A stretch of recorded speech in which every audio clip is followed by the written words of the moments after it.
प्रवीण कुमार शर्मा जी, राजस्थान से।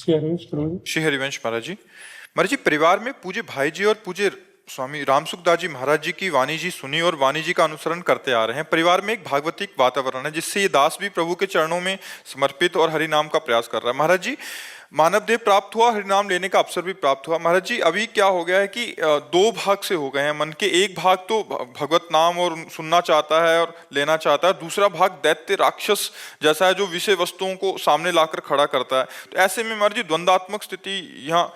भजन के बल से उस आसुरी भाव का नाश कर दो। बहुत अच्छे बच्चे हो जो अपने मन को देख पा रहे हो। इसमें दोनों भाव है, सुमति और कुमति। बुद्धि में सुमति और कुमति है, तो सुमति को हम बढ़ावें और कुमति को नष्ट कर दें। दैवी संपदा को बढ़ावें, आसुरी संपदा को नष्ट कर दें। तो जो हमारे अंदर आसुरी भाव है, इसे नष्ट करना पड़ेगा और ये भजन के प्रभाव से नष्ट होगा। जितना आप भजन करोगे उतने आसुरी भाव नष्ट हो जाएगा। नहीं, इसका आकर्षण भोगों के प्रति होता है और बहुत गंदा होता है और ये इतना मलिन होता है कि फिर अगर ये बना रहा संस्कार अंदर, वासना, तो कहो 50 वर्ष तक दबी रहे, 50 वर्ष तक, और इसके बाद अवसर आया तो मतलब बड़ा आश्चर्य होता है। तब ये होता है यार, शिव विरंचिका मोह है को है बपुरान, अस जिय जान भजी मायापति भगवान। बहुत विचित्र। इसलिए इस वासना को जल्दी से जल्दी नष्ट कर देना चाहिए। सत्संग के प्रभाव से, भजन के प्रभाव, अगर दबी रही तो वो है, और वो है तो कहीं ना कहीं, कभी ना कभी अगर संयोग बना तो नष्ट कर देगी। वो बहुत बुरी तरह नष्ट कर देगी। जब तक शरीर में श्वास रहे और जब तक शरीर का होश रहे, तब तक खतरा है, तब तक खतरा है। इंद्रियां भले भोग लायक ना हो, लेकिन मन भोग युक्त हो करके तुम्हें भ्रष्ट कर सकता है। इसलिए वासना को नष्ट करना है। बात यह है, एक बार देवर्षि नारद जी ने जनक जी से पूछा कि आप विदेह कैसे हैं? आपकी रानी हैं, आपके संतान हैं, राजपाट है, और आप विदेह स्थिति तो अवधूत महापुरुषों की होती है, शरीर का होश नहीं है। और ऐसी थी जनक जी की स्थिति। तो उनका आज आराम करो, कल सभा में बताएंगे, चर्चा करेंगे। आज तो आप आराम कीजिए। खवाया पियाया और महल में, अपने महल में सुलाया, और जब रात्रि हुई तो रानी से कहा सो जाओ जा करके देवर्षि नारद जी के साथ। तो आज्ञा का पालन हुआ, तो गए। जब उन्होंने देखा कोई स्त्री आके सो, तो वो खसके दीवाल की तरफ, और तो और खसके। जब दीवाल मिली तो दीवाल की तरफ करवट करके वो कुछ बोले नहीं। थोड़ी देर में उठी चली गई हूँ। सुबह नारद जी गए और जनक जी से कहा कौन स्त्री को भेजा, क्योंकि आपके महल में आपकी आज्ञा के बिना स्त्री नहीं जाएगी। तो क्या हुआ महाराज? बोले मैं देखा कि स्त्री है तो खसक गए। फिर क्या हुआ? वो भी खसकी हमारी तरफ। फिर क्या हुआ? बोले दीवाल मिल गई तो दीवाल की तरफ मुंह करके लेट गए। बोले फिर मुझे शांति मिली। तो बोले स्त्री को दीवाल क्यों नहीं समझ लिया? दीवाल को दीवाल समझ लिया और स्त्री को स्त्री समझ लिया। यही गलती है। और मेरे में दीवाल और स्त्री में कोई फर्क नहीं है। विदेहराज जनक जी, सुखदेव जी के गुरु जी। तो स्थिति जो है वो हमें लगता है अगर जवानी में आ जाए तो बहुत बढ़िया बात है। अगर वो स्थिति ना आई और वासना बनी रही तो किसी भी अवस्था में वासना गिरा सकती है। तो वासना का नाश किए बिना उपासना परिपक्व नहीं होती। तो हमको ज्ञान के द्वारा, या फिर जैसे हम गृहस्थ में हैं तो हम ब्याह करें, संसार में जाएं नाम जप करते हुए, और उसको ज्ञान के द्वारा देखें कि आखिरकार इसमें जो आकर्षण है क्या सुख है।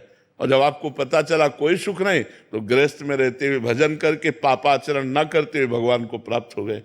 तो इसीलिए दो मार्ग बने। एक मार्ग में ज्ञान हुआ कि ये सब नाशवान संसार मुझे नहीं चाहिए, तो चलो विरक्त मार्ग।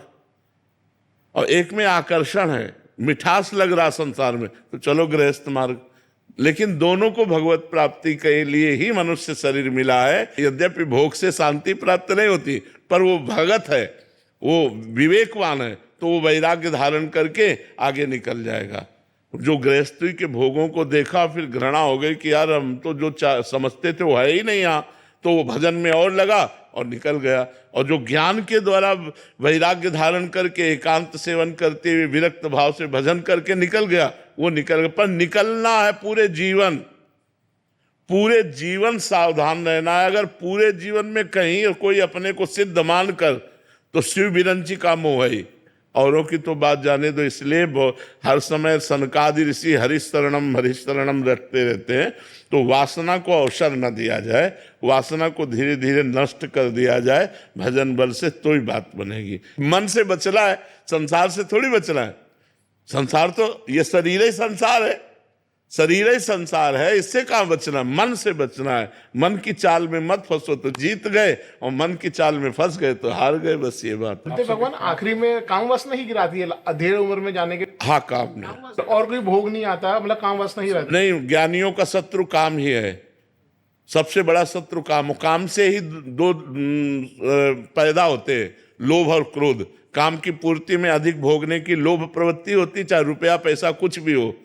जब कामना पूर्ति होती है तो लोभ पैदा होता है, और जब कामना की पूर्ति में बाधा होती है तो क्रोध पैदा होता है। और क्रोध और लोभ दोनों स्मृति का नाश कर देते हैं। स्मृति के नाश होने से बुद्धि भ्रष्ट हो जाती है, बुद्धि भ्रष्ट होने से सर्वनाश हो जाता है। कामा संजायते क्रोधा, क्रोधा स्मृति विभ्रमा, स्मृति भ्रंशात बुद्धिनाशो, बुद्धिनाशात प्रणश्यति।